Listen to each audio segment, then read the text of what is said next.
আসসালামু আলাইকুম রহমতুল্লাহ। প্রিয় দর্শক, কেমন আছেন? আশা করি ভালো আছেন। প্রিয় দর্শক, চাহিদা মতো টাকা দিতে পারছে না কয়েকটি ব্যাংক। চলুন বিস্তারিত জেনে নিই বাংলানিউজ24.com এর মাধ্যমে।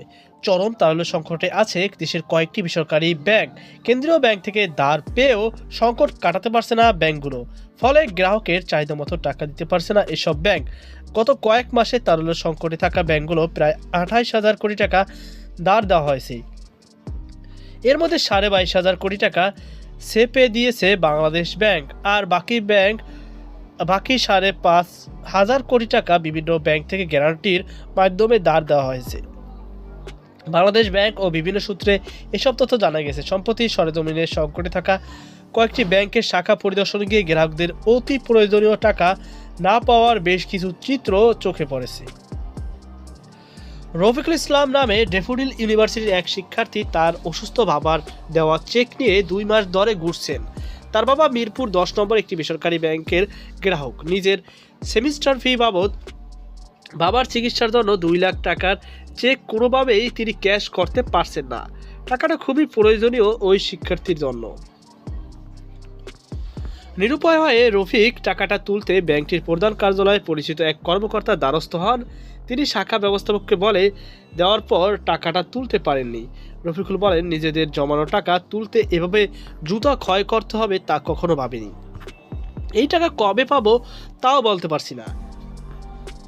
সংকটে থাকা আরেকটি বেসরকারি ব্যাংকের এক শাখায় কথা বলা হয় গ্রাহক নুরুজ্জামান সৈকতের সঙ্গে। তিনি 50,000 টাকা তুলতে এসেছেন, কিন্তু তাকে দেওয়া হয়েছে মাত্র 5,000 টাকা। এ নিয়ে ব্যাপক ক্ষোভ প্রকাশ করেছেন তিনি।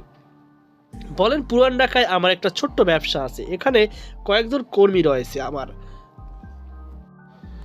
মাস শেষে তাদের বেতন দিতে হয়। ব্যাংকে টাকা থাকা সত্ত্বেও এখন তাদের টাকা দিতে পারছি না। তাদের সামনে আমি বেজ্জত হয়ে গেছি। ঢাকার একজন আইনজীবী ওই ব্যাংক থেকে ডিপিএস এর বিপরীত ঋণ নিয়েছিলেন। সেই টাকা স্থানান্তর করেন ওই শাখাতেই তার মেয়ের অ্যাকাউন্টে। প্রথম দফায় 1,050 সে তুলতে পারলেও বাকি টাকা আর তুলতে পারছে না। ব্যাংকটির বাসাবো শাখা অক্টোবর থেকে জনপ্রতি মাসে 5,000 টাকা করে দিচ্ছে বলে জানান এই আইনজীবী। ব্যবস্থাপকের সঙ্গে দেখা করেও লাভ হয়নি। ব্যক্তিগতভাবে তথ্য বলে তিনি নাম প্রকাশ করতে চাননি। ব্যাংকের শাখা ব্যবস্থাপক উদ্ধৃতি দিয়ে ওই আইনজীবী জানান, সবাই একসঙ্গে টাকা তুলতে আসায় এমনটি হচ্ছে, তাদের কিছুই করার নেই। পরে ওই আইনজীবী ঋণের টাকা তুলতে না পারলেও এর বিপরীত ঠিকই তাকে সুদ গুনতে হবে। এ নিয়ে ক্ষোভ ও বিরক্তি প্রকাশ করেন তিনি। ওই আইনজীবীর মতো হাজারো হাজারো গ্রাহক এখন বেশ কয়েকটি ব্যাংক থেকে জরুরি দরকারে নিজের অর্থ তুলতে পারছে না। এমনকি কিছু ব্যাংকের যেমন নিজের বেতনের টাকাও তুলতে পারছে না, তেমনি এসব ব্যাংকের স্যালারি অ্যাকাউন্ট থাকার অন্য প্রতিষ্ঠানের কর্মীদেরও টাকা পেতে নাজেহাল হতে হচ্ছে। সোশ্যাল ইসলামী ব্যাংকের ব্যবস্থাপনা পরিচালক চলতি দায়িত্ব ফোরকান উল্লাহ বলেন, বিভিন্ন প্রয়োজনে প্রতিদিন মানুষ টাকা তুলতে আসে। আমরা এখন সব গ্রাহকের পুরো চাহিদা পূরণ করতে পারছি না, তবে সবাইকে কিছু না কিছু দেওয়ার চেষ্টা করছি। সব গ্রাহক একসঙ্গে টাকা চাইলে বিশ্বের কোনো ব্যাংকেই টাকা দিতে পারবে না। আগের সপ্তাহগুলোতে যতটা চাপে পড়তে হয়েছে, এখন সেই চাপ অনেক অংশে কমে গেছে। তিনি আরও বলেন, ইদানিং আমরা বাংলাদেশ ব্যাংক থেকে ভালো রকমের সহায়তা পাচ্ছি। আশা করি খুব অল্প সময়ের মধ্যে গ্রাহকের সব চাহিদা পূরণ করতে পারবো। পাশাপাশি সোশ্যাল ইসলামী ব্যাংকের উপরও আস্থা ফিরে আসবে গ্রাহকের। সংকটে থাকা একটি ব্যাংকের দিলকুশা শাখার মহাব্যবস্থাপক বলেন, গত 27শে নভেম্বর থেকে আমরা এটিএম বুথে টাকা দেওয়া শুরু করেছি। প্রতিদিন গ্রাহক 5,000 টাকা করে তুলতে পারবেন।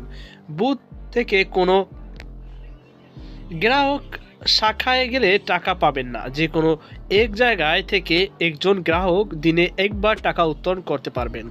আগামী কিছুদিনের মধ্যে সব সমস্যার সমাধান হয়ে যাবে বলে মনে করেন এই শাখার মহাব্যবস্থাপক। বিশেষজ্ঞরা বলেছেন, বছরের পর বছর ধরে হওয়া অনিয়মের যে টানছে ব্যাংক খাত। কয়েক দশকের ধরে এ নিয়ে নানা আলোচনা সমালোচনা হলেও যথাযথ পদক্ষেপ নেয়নি সরকার। খেলাপি ঋণ আর লুটপাটের প্রথম দিকে সরকারি মালিকানায় ব্যাংক এবং পরে বেসরকারি খাতের ব্যাংকগুলো রুগ্ন করে ফেলা হয়েছে, কিন্তু আইনি পদক্ষেপ নেওয়া হয়নি। নানা উদ্যোগের কথা শোনা গেলেও তা কাগজে কলমেই রয়েছে। কেতাবি আলোচনা হয়েছে দিনের পর দিন। তো প্রিয় দর্শক, এই ছিল আমাদের সর্বশেষ আপডেট। এ নিয়ে আপনার কি মতামত অবশ্যই কর্মকে জানাবেন। সকল ভালো থাকবেন। আল্লাহ হাফেজ।